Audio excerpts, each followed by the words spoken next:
300 years ago, at my wedding to Julian, he attacked me, desperate for the drop of precious progenitor blood in my veins. He left me for dead and slaughtered my entire clan.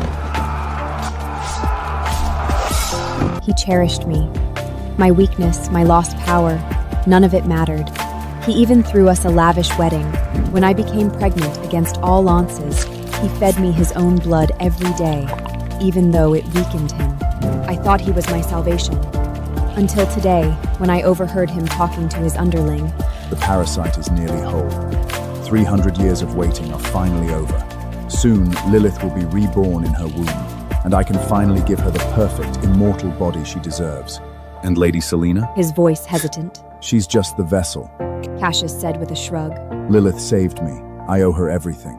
Once Lilith is born, I'll drain every last drop of ancient blood from Selene's body and give Lilith true immortality. I stood outside Cassius' study, listening.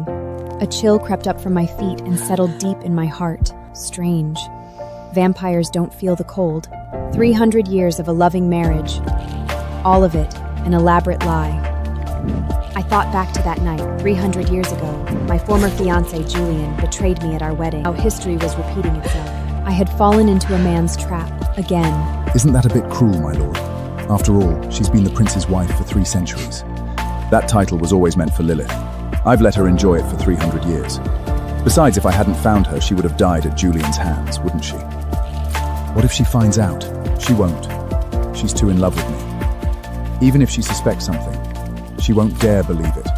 And now, she's addicted to my blood and the elixirs. She can't survive without them. I covered my mouth and stumbled back to my room, shaking. My handy maiden Clara brought in 2 goblets. One held Cassius' blood, the other, the special elixir he'd found for me, said to protect the fetus and help it grow strong. My lady, the prince is so good to you. He specifically told me to watch you drink them every day. Good to me? I touched my swollen belly and couldn't help but let out a cold laugh. He had been good to me. When he first saved me, I had almost no power, more fragile than a human. Cassius fed me so much of his own blood, and even used his precious heart's blood to mend my spirit. Anyone who saw us would have sworn he was madly in love. Later, when I mourned for my clan, he spared no expense, building me a perfect replica of the castle I grew up in. He kissed my forehead back then, whispering softly, I would do anything to see you happy. The vessel. Suddenly, all the things that never quite made sense clicked into place.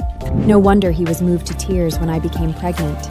No wonder this child, which should have taken 2 centuries to term, was nearly due after only 1. I grabbed the goblet of blood and drained it in one go. As for the other, I poured it onto the floor. My lady, what are you? Shh, trust me. Don't say a word. She looked at the resolve in my eyes and finally nodded. She was half vampire. Her father was one of my own, cut down with the rest of my clan. Her loyalty was absolute. My belly clenched again as the thing inside me moved. More violently this time, as if it were desperate to claw its way out. Up in smoke. I went to my vanity and pulled an old map from the back of a drawer. I found it, the Sunstone Sanctuary, a forbidden place for our kind, rumored to be filled with deadly sacred light. But it was also the only place that could purify a corrupt soul. If I could survive its holy fire, I could kill the parasite in my womb for good. I would rather die than be a pawn in Cassius's game. I stared at my reflection, a fire of vengeance burning in my eyes. I swore an oath. If I survived the holy fire, I would burn the Crimson Court to ash, and I would make Cassius pay a price he would never forget, for all